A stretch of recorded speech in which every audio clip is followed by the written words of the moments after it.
Hi, it's Pastor Chris popping in with a quick reminder that if you like this video, it would be a huge help if you could share it with your friends. That will help more people see this video and find our other videos and hear the good news of Jesus Christ and get to know our community here in DeWitt a little bit better and maybe even find a community for themselves. So thank you very much for sharing what we've made here with the people who you know and love. And now, on with the video.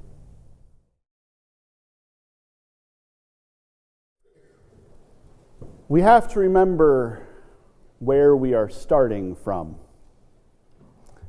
There's a temptation to run ahead. We've already done that a little bit. Christ the Lord is risen today. Let's all forget about earlier in the week. But we need to remember where we are starting from, because if we don't know where we're starting from, we won't get where we're going. So here's where we're starting. All of the Gospels tell us that early on Sunday morning, some women went to the tomb. The cast of women is a little bit different in each gospel. Sometimes it's just Mary Magdalene. Sometimes it's Mary Magdalene and another Mary. Sometimes it's Mary Magdalene and another Mary and Salome. Sometimes it's like 20 Marys just all going. But it's always these women going to the tomb. And the thing that they know for sure, without a doubt, is that Jesus, their friend, their teacher, their rabbi, their Lord, is dead. And not dead the way that they go, like, he went over that waterfall, there's no way he could have survived, dead. But dead. For sure, without a doubt. They were there when they crucified their Lord. They were there when they nailed him to the cross.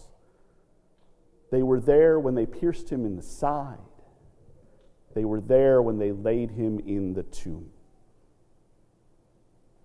And after that, it was the Sabbath, so they did their Sabbath things. A day of rest, even in that moment. And then on Sunday morning, dawn rose like a jerk, and they went to the tomb. But the fact is, it's worse than that. I don't know if the women know this yet. I don't know if they've figured this out yet, but like I've been saying, the cornerstone of our faith is that God came into the world as one of us. Among a dispossessed people in an occupied land, this Jesus person is not just a guy. This Jesus is the one in whom the most divine divinity and the most human humanity, the holy and the broken, meet. And on Friday, we crucified him. God is dead. And it's even worse than that, because when God came into the world, God put on our humanity. God is wearing creation. So when we nailed him to the cross, we killed humanity too. Humanity is dead. Creation is dead. We just haven't noticed yet. We are dust, walking around, pretending everything is okay. We just haven't blown away yet. That is the situation. That is where we are as these women go to the tomb to do the things that dust does, even when death is all around. But when they get there, When they get there, suddenly everything is different and strange and weird and unimaginable. An earthquake rolls the stone away from the tomb. An angel appears right there and tells them, I know why you're here. You're looking for Jesus. Your friend, your teacher, your rabbi, your Lord who was dead, and I don't know how to tell you this. He's not here anymore. He got up. He came back to life. Look, there's the spot where he was laying. You can see it. There's no one there. Now go and tell the guys, I don't know why they're not here, but go tell them this amazing news that Jesus got up. Your friend, your teacher, your rabbi, your Lord got up. He is returned to life. He is resurrected. And I don't know if they know this yet, because that's a lot to take in, and they're not being given a lot of time to think about it, but it's even better than that. Jesus went into the tomb. Jesus got up and came back to life. God came back to life. And with God, because God was wearing humanity, because God was wearing creation, all of humanity came back to life. All of creation came back to life. We are no longer dust walking around, waiting to blow away. Things have changed. The most divine divinity and the most human humanity suffered on the cross and went into the tomb. The most divine divinity and the most human humanity rose again. The holy and the broken were on the cross and went into the tomb. The holy rose again, and the brokenness came with it, repaired, restored, made whole.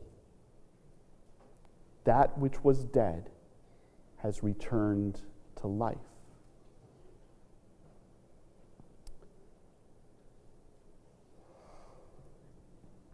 And it doesn't quite end there, because that puts a choice right in front of us. A choice that we can't defer, a choice that we can't deny, a choice that we can't put aside, a choice that we have to make. I told this story on Friday, and I think I might have misused it then a little bit, so I'm going to tell it again now.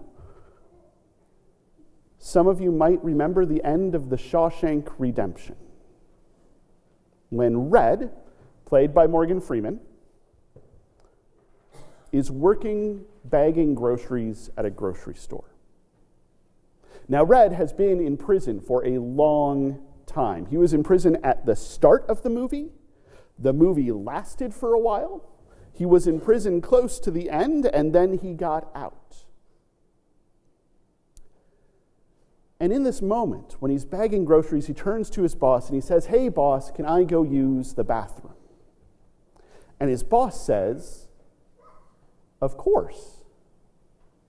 You don't need to ask. If you have to use the bathroom, just go use the bathroom." And Red gives us a voiceover.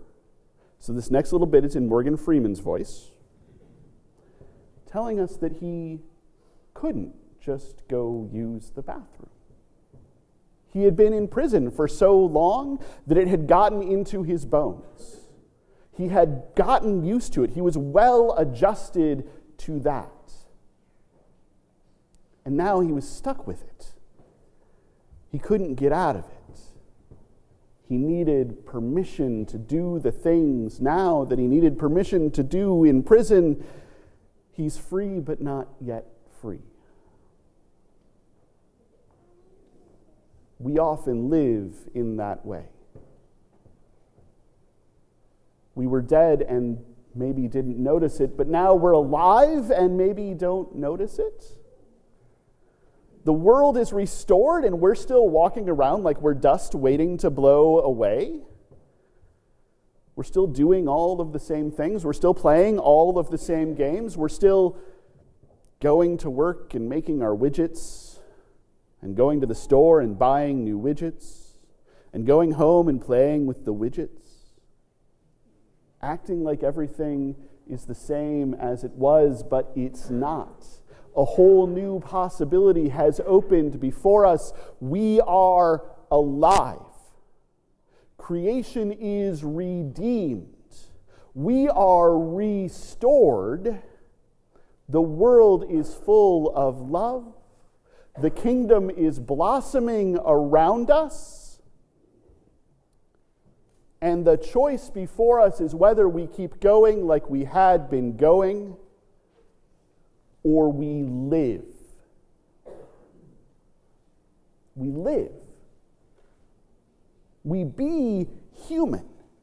Not as we were in a fallen, corrupted, broken world, but as God has called us to be, as God has shown us how to be, as God wants us to be really, truly, fully, completely, utterly human in a really, truly, utterly, completely redeemed world. And so on this Easter Sunday, what I am asking you to do is see yourself as alive. See the possibilities that are in front of you. See the love that is around you. See God's reign blossoming around you. And step into new life. Because by doing that, we can nurture that kingdom, that reign of love, and bring the fullness of salvation to the world.